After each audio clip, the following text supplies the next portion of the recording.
Hi, welcome to the Mad Max channel. Today I'm doing a review on the game SpaceEngineers, available on Steam website. Quite a cheap game, so how does it compare to certain other games?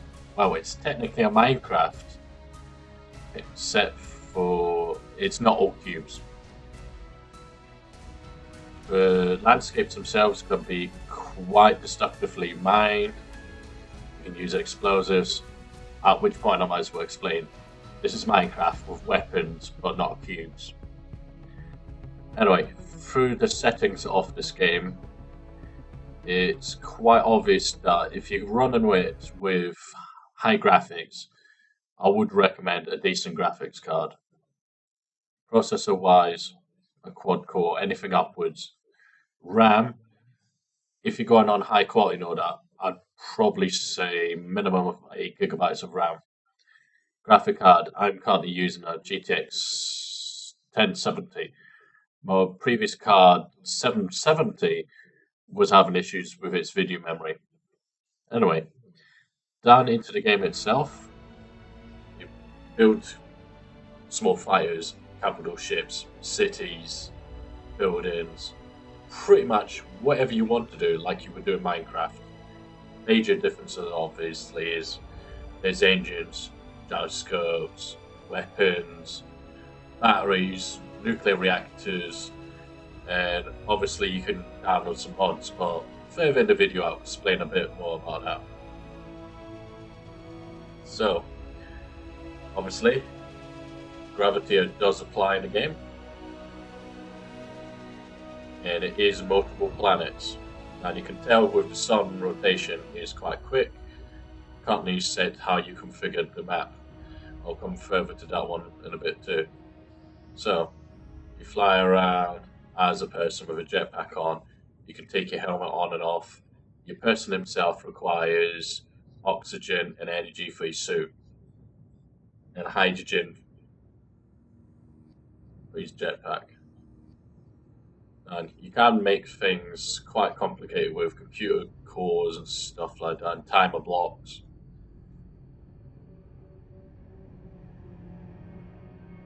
As an example, them doors automatically open and close when you get to the sensors. Yes, it does take a lot of engines for a ship of that small size to land on a planet. And I will point out, if you are running one of the map sizes like this here, it will take quite some time to get from one planet to the next. So graphically, it's better than Minecraft. It does run a lot better than Minecraft to actually think of it. For some reason, I'm having jerks from Minecraft. Another interesting game, similar-ish to this, but not as good, is Lego Worlds. I don't like the third-person camera controls and stuff like that. It's a bit how you do it kind of thing. So, obviously, you can tell energy requirements, fuel in the bottom right corner, your personal information on the bottom left-hand corner, which also involves movement speeds. In the middle of bottom, you have your build sections, which involves putting your tools in place and materials and the objects you need to build. Anyway, we'll come down to what is the game like with causing havoc and destruction.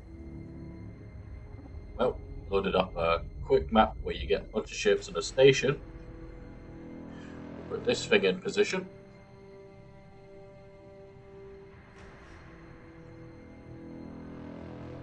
And to point out, if you're building a ship, make sure you have enough gyroscopes.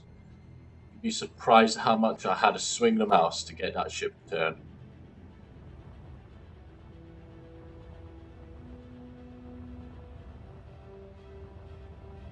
And do mine out with velocities. Because I'm playing creative mode, you don't die, thanks God.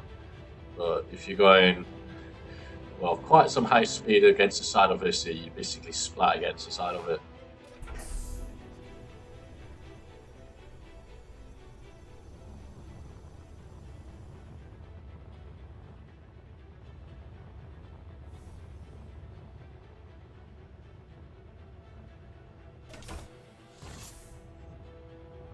Oh yeah, by the way, if you're having a ship of this kind of size, you can do airlocks. So you can compress the main hull with air, so you can take your helmet off and stuff like that. But that's if you're playing survival, where you're struggling with resources. Ways of getting energy: solar panels, batteries, and uranium. But that involves mining. But the mining on this game is a lot different than Minecraft in a certain way. Instead of mining square cubes, you basically mining destructible area. Right, let's line the ship up ready for a ram. So if you like space battles with guns blowing around here and everywhere, if you like doing a copy of science fiction series vessel, hell, if you want Enterprise against a Klingon ship, yeah, sure, you can do that. And it is mods to change the way the weapons look. Standard weapons is miniguns, machine guns, and rockets, but you can get stuff that look like lasers. And one of the other mods, and I'll show you in a bit, involves a shield generator.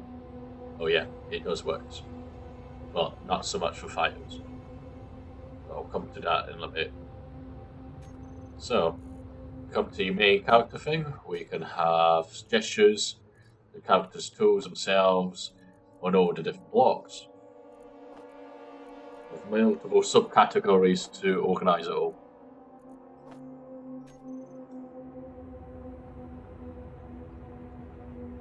So, you have a drill.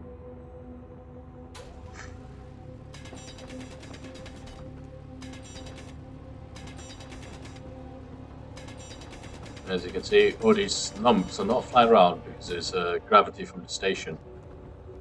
If there was no gravity, to basically fly around in space and you would have to catch them and stuff.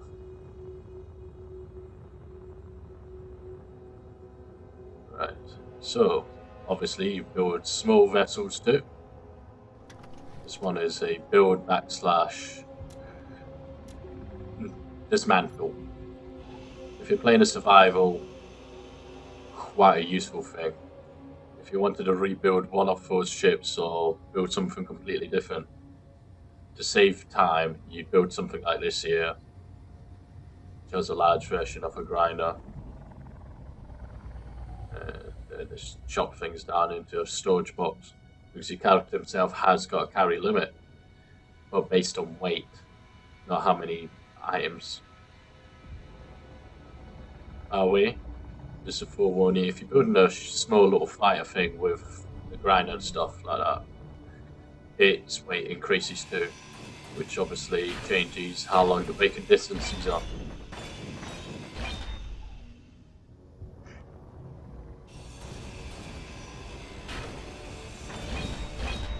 Right, it's structurally weakening the center of this ship.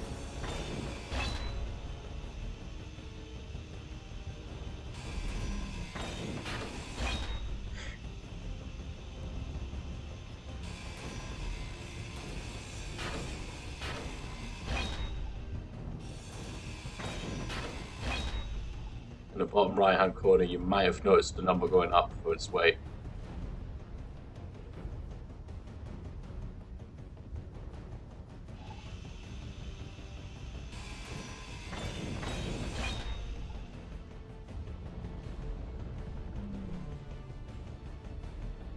Well, that's some pieces.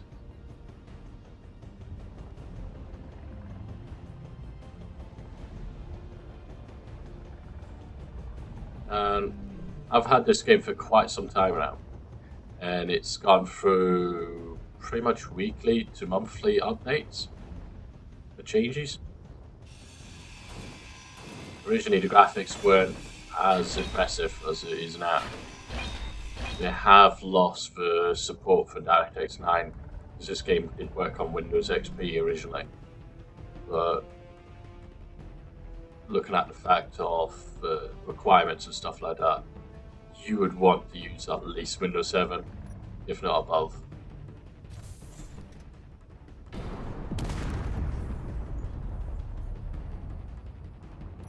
the ship in half. It's obviously got backup power out the front and the back. Right, so weapons. We'll get to that now.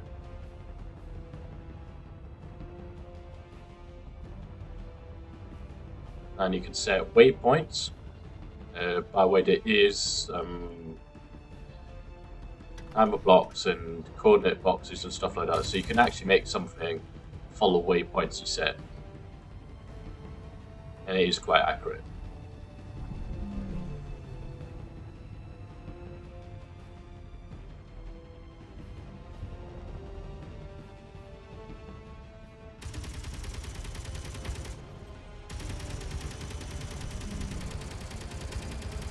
By the way, yes, you do have to make ammunition, and it does require different types of resources.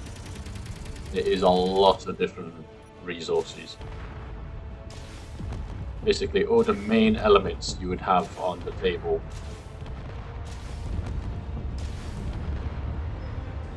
Copper, aluminium, iron, uranium, magnesium, those kind of stuff. The only thing you don't mind for is iron, oil. So how to make plastics, I'm not quite sure.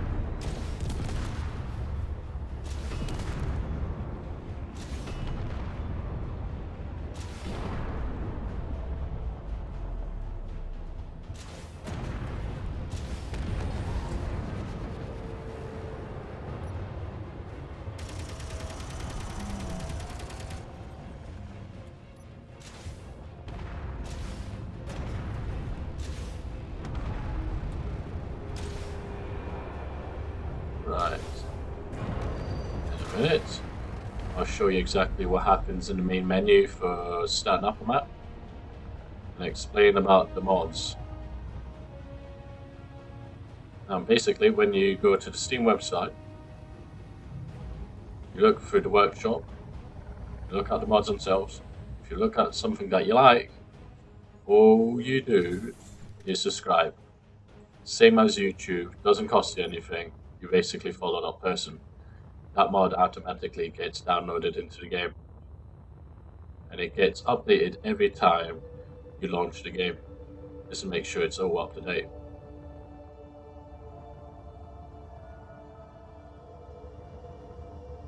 Another fighter. Shame this hangar bay is not long enough to do a Battlestar Galactica thing.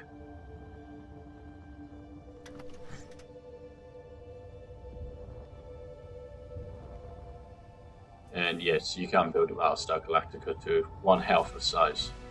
Right, so in the menu for creating a game, you have your list of mods. Select which mods you want to apply into it. You pick between Survival and Creative. The settings for the maps themselves, you can enable and disable enemies, sun rotations, oxygen requirements. There's like 20 odd different things you can set up. Oh, that doesn't include storage spaces, grinder spaces, refinery speeds, whether your thrusters do damage. So, planet-wise map. It is a rather large planet, but nowhere near as big as Earth. It's just something they couldn't possibly do. It's about the size of a moon. That looks like a planet. Vegetation and all that looks good. Obviously, the render distances help the game itself. So what I'm currently doing here, because it might be obvious in one of the corners, there is enemies on this map. So we're setting up some shield generators just to protect the base from damage. Obviously, shield generators require a lot of power.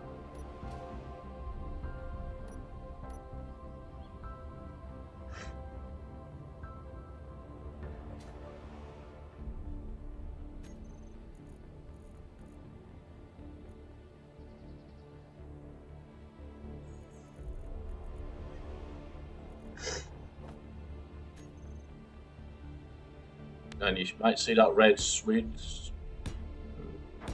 thing going on. That's basically energy being pulled from the shield because there's something going wrong here. As it turns out, it's thruster damage. Ship's engines are still powered up.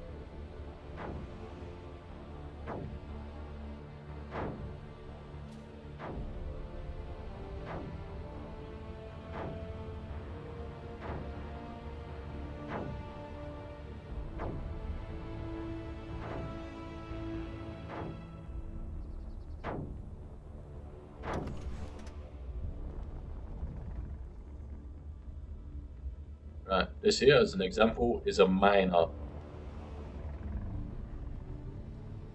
We have lovely little rotating things. And you can set pipes that gets all the resources from the 4 mining things here up to big storage tanks that then would be connected via connectors, so you don't have to do it all by hand. Now, a little bit of mining. Let's land this thing. Oh, without crashing it, he said. Oh. No. And I lost something.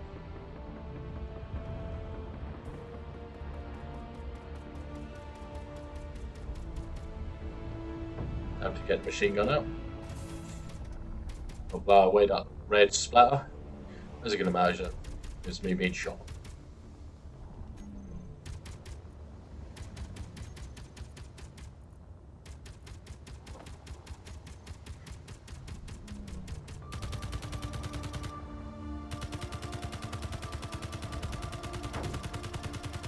This does have some weaponry, but not hugely effective. With the shield, it's sort of protected.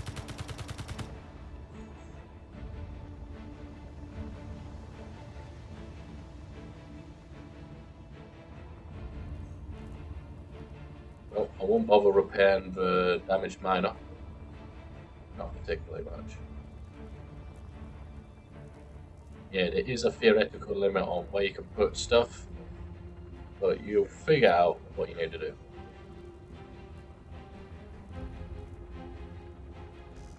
So you have a small portable grinder yourself, a little welder, which is basically build and repair,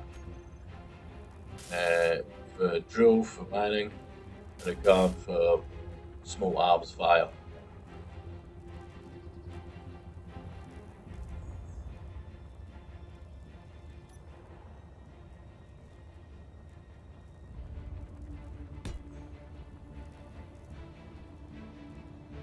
And obviously, in creative mode, you can just put stuff down like that.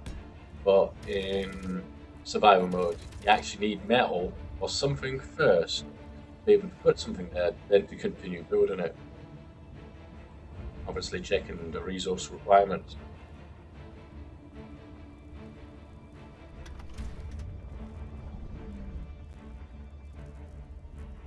So, what age group would I recommend this game for? Well, above 12, based on all the other requirements that you normally don't need in Minecraft.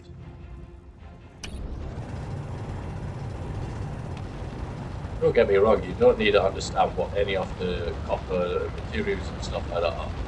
You don't need to really understand the gravity, but it's not a game that I can see a 12-year-old playing.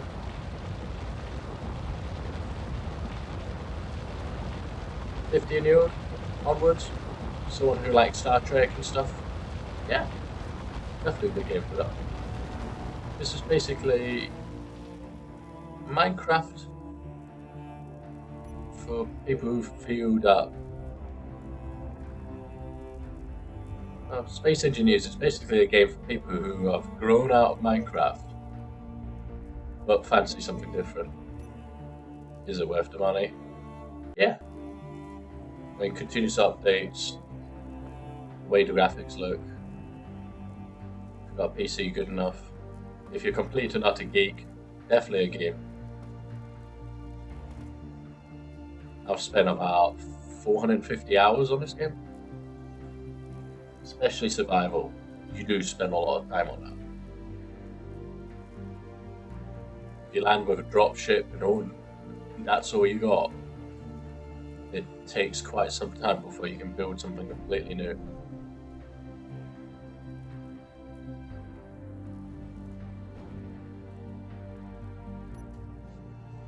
And general circumstances, if I'm flying around in survival, hydrogen levels be dropping quite quick. Same as power.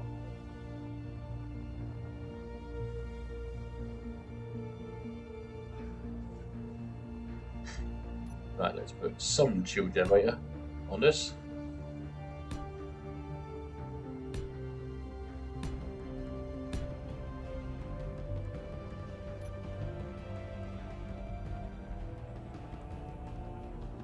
Which tragically enough turns out it's nowhere near enough. Spoiler alert.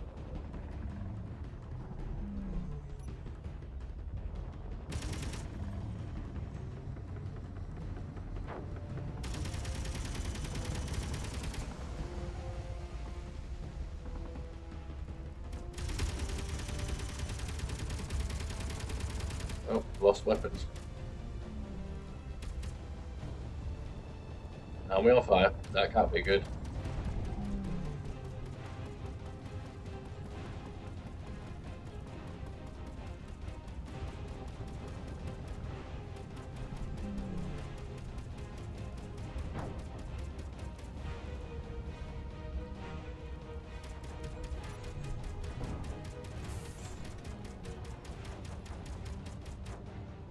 Right, I know the station shield will take it, but I don't know if the guns are getting them.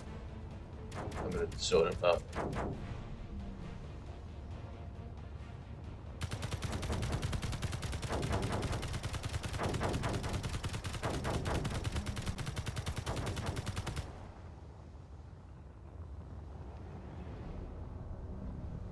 Right, time to do some repairs. Quite clearly, we need more power and more shield. Where's Scotty when you need him?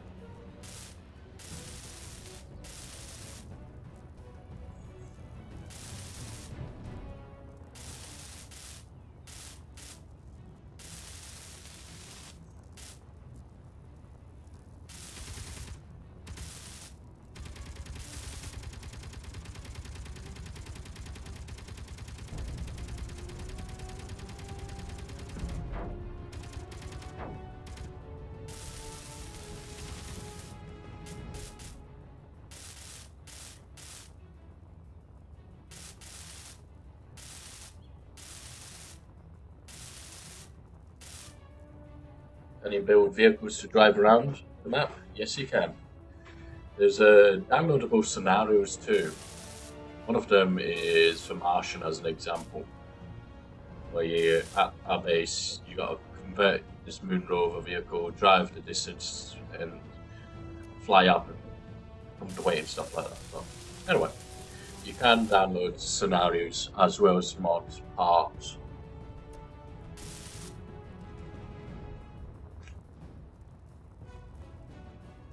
Yes, the game is a multiplayer. Sometimes it's quite buggy. But a lot of time it will work, depending on how many people are on, how many capital ships you're using.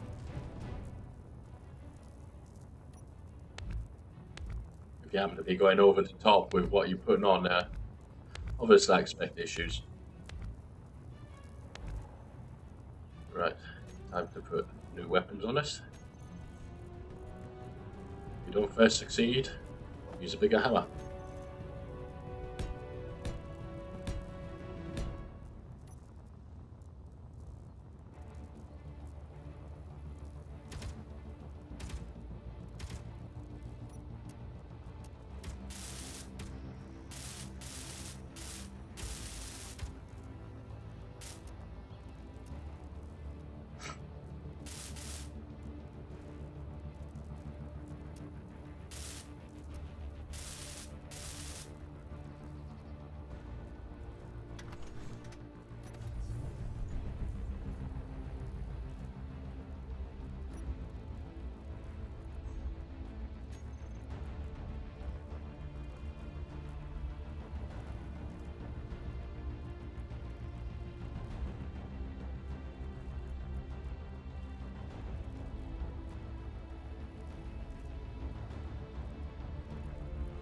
Right, shoes are recharging.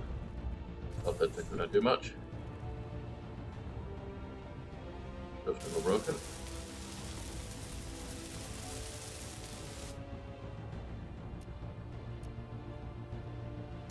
So, engine types.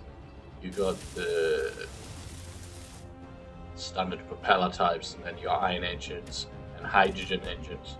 So you got 3 types of engines.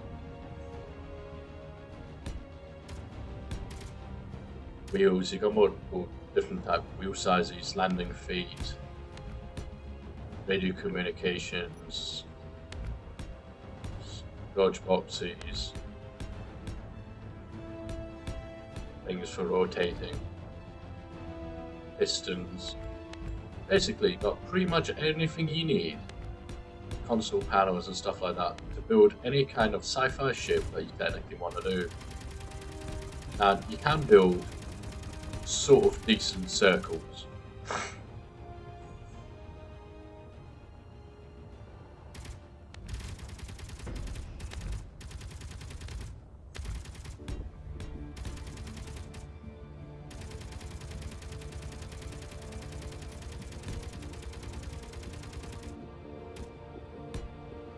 Right, pretty much repaired. More gyroscope power. Like I say, gyroscopes are majorly important.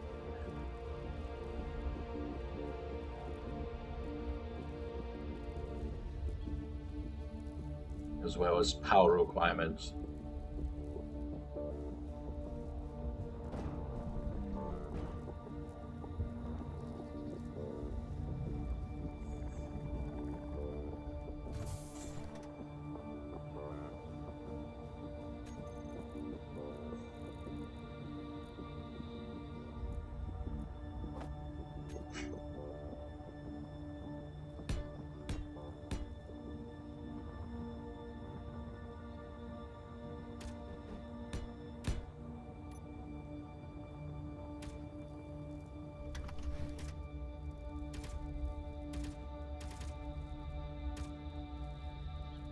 More power installed.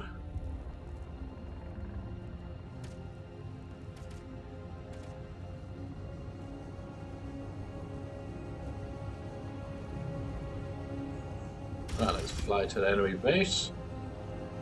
And I don't know what that glitch is, but I think it's something to do with helmet. I bet if I took my helmet off, it wouldn't do that.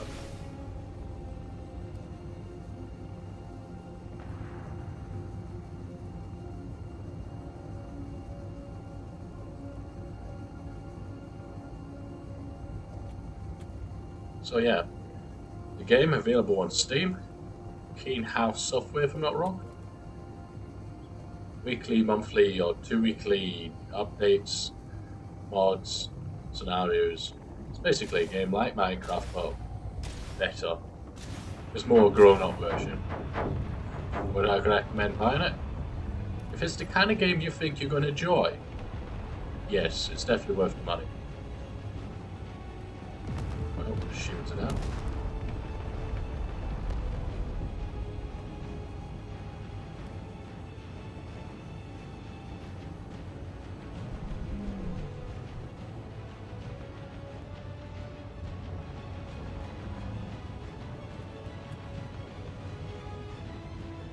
Oh, so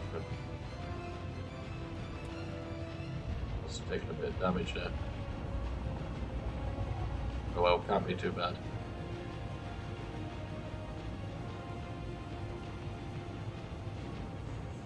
So, like I say, PC requirements. You won't need a lot of hard drive space. I'd say minimum of 8GB RAM, and something like 1050 onwards. Just to be on the safe side.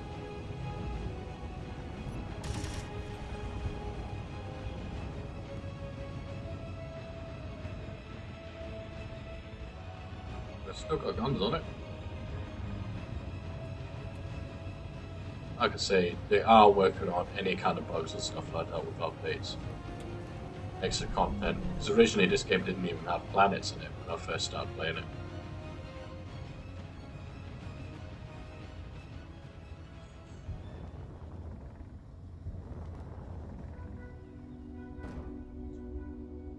So with that said, wow, the damage is a lot worse than I thought. It's going to need a complete rebuild. Oh, never mind. An episode for next time. So, I'd like to say thanks for watching. Like and subscribe if you fancy. And I'll catch you next time.